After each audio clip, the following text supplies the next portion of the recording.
అందరికీ నమస్కారం. బిఎచ్ ఛానల్‌కు స్వాగతం. భాగవతం చెప్పుకుంటున్నాం కదండీ! భాగవతం అంటేనే భగవంతుని యొక్క అవతారాలు, ఆయన యొక్క లీలలే కదా మనం. పవిత్రమైనటువంటి ఈ ద్వాదశి రోజు అంటే నిన్న తొలి ఏకాదశి కదండీ! తొలి ఏకాదశి అంటే అందరికీ తెలిసిందే అనుకోండి. ఏదో సందర్భం వచ్చింది కాబట్టి నేను చెప్తున్నానంతే. తొలి ఏకాదశి అంటేనండి శ్రీ మహావిష్ణువు మహాలక్ష్మితో కూడి పాలసంద్రంలో యోగ నిద్రలోకి వెళ్తాడనమాట. తరువాత ఆయన కార్తీక మాసంలో ఏకాదశి రోజు మళ్ళీ నిద్ర లేవటం జరుగుతుంది. అంటే ఈ దక్షిణాయనం ప్రారంభమవుతుందండి. అంటే తొలి ఏకాదశి నుంచి దక్షిణాయనం ప్రారంభమవుతుంది. ఈ 4 నెలలు కూడా స్వామి యోగ నిద్రలో ఉంటూ ఈ 4 నెలలు మనం చేసేటువంటి వ్రతాలే కానివ్వండి, నియమాలు కానివ్వండి, నిష్టలు కానివ్వండి, పూజలు కానివ్వండి, మనం చేసే ప్రతి ఒక్కటి కూడా ఆయన గమనిస్తూ దానికి తగ్గట్టుగా ఫలితాలను మనకి అందజేస్తాడనమాట. అంటే ఈ 4 నెలలు కూడా చాలా పవిత్రమైన రోజులని అంటారండి దక్షిణాయనంలో చేసేవి. పండగలు పబ్బాలు కూడా ఈ 4 నెలలు కూడా ఎక్కువగా వస్తుంటాయి కాబట్టి ఈ 4 నెలలు కూడా మనం ఎంతో పుణ్యం చేయటం వల్ల ఆ పుణ్య ఫలితం మనకి ఇంకా రెట్టింపుగా మనకి అందుతూ ఉంటుందన్నమాట. అందుకనేనండి పరమాత్ముని యొక్క లీలలు వినాలన్నా, చదవాలన్నా, చెప్పాలన్నా కన్నా అదృష్టం ఉండాలండి. ఆయన అనుగ్రహం ఉండాలి ముఖ్యంగా. ఆయన అనుగ్రహం లేదు మనం ఏమి చెయ్యలేమండి. ఆయన దయ కలిగితేనే చెప్పగలుగుతాం. ఆయన దయ కలిగితేనే ఏదన్నా వినగలుగుతాం అన్నమాట. కాబట్టి ఈ అమ్మ చెప్తున్న భాగవతాన్ని దయచేసి వినండి. అమ్మ ఇలా ఉంది, బాగుంది, బాగలేదు అని కామెంట్స్ పెట్టండి. బాగుంది అనుకుని ఒక లైక్ కొట్టేయండి. మరి వింటారు కదా అమ్మ చెప్తున్న ఈ భాగవతాన్ని. మరి రామావతారము కృష్ణావతారం తర్వాత పరమాత్ముడు శుద్ధోధనుడు మాయాదేవికి సిద్ధార్థుడిగా పుట్టాడనమాట.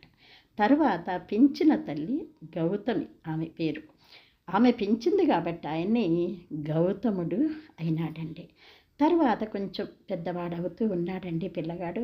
తర్వాత అక్కడ అంటే రోగాలతో బాధపడుతున్న వాళ్ళు, ఇంకా పుట్టుక తర్వాత మరణం మధ్యలో ఎన్నో ఉంటాయి కదా, రోగాలతో బాధపడుతున్న వాళ్ళు, తర్వాత కష్టాలతో ఉన్నవాళ్ళు, తర్వాత పెరిగి పెద్ద అయిన తర్వాత వృద్ధాప్యం రావటము, కష్టాలు, తర్వాత చనిపోవటం, ఇవన్నీ చూసి విరక్తి పుట్టేసేసి బోధి వృక్షం కింద ఆయన తపస్సు చేసినప్పుడు ఆయనకి జ్ఞానోదయం కలిగిందండి. బోధివృక్షం కింద తపస్సు చేసినందువల్ల ఆయనని బుద్ధుడు అంటారనమాట. అంటే సిద్ధార్థుడు గౌతముడిగా మారి గౌతముడు బుద్ధుడైనాడు. అంటే గౌతమ బుద్ధుడు అనమాట. ఆయన సన్మార్గాన నడిపించాడు అందరినీ కూడా. అదే బౌద్ధ మతము అంటారనమాట. బౌద్ధ మత ప్రచారాన్ని చేశాడు ఆయన శ్రీహరి బుద్ధునిలాగా.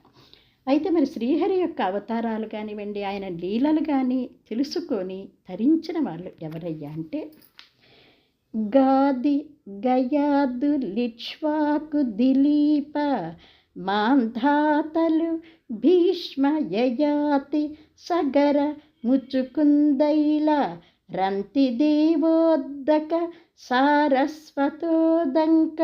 భూరిషేణ శృతదేవ మారుతి శతధన్వ పిప్పల బలి విభీషణ శిబి పార్థ విదురు అంబరీష పరాశరాలర్క దేవల సౌభరి మిథిరేశ్వరాభిమన్యు లాష్ని సేనాధులైన మహాత్ములెలమి దబలి యుద్ధేవు భక్తి జిత్తమ్ముల నిలిపి తత్పరాయణ భక్తి దురాంతమైన విష్ణుమాయ ధరింతురు విమలమతులు. ఆయన యొక్క లీలలు తెలుసుకోవాలన్నా, విష్ణుమాయ ధరించాలన్నానండి, విష్ణుమాయలో మనం ధరించాలన్నా కానీ మనం ఎంతో భక్తి ఉండాలన్నమాట. భక్తి మార్గమే పరమాత్మని మనము చేరుకోవటానికి, ఆయన అనుగ్రహాన్ని పొందటానికి సులభమవుతుందన్నమాట.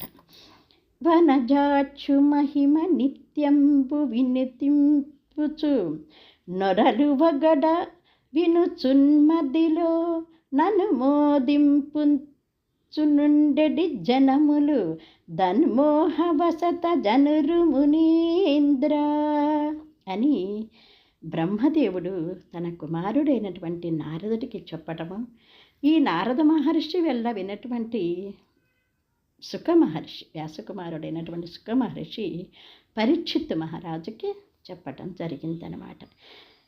ఎట్లాగైనా సరేనండి, అంటే పరమాత్ముని పొందాలి, పరమాత్ముని అనుగ్రహాన్ని పొందాలి అంటే ఒక భక్తి మార్గం మాత్రమే ముఖ్యమైనది అని స్వామి చెప్పటం జరిగింది.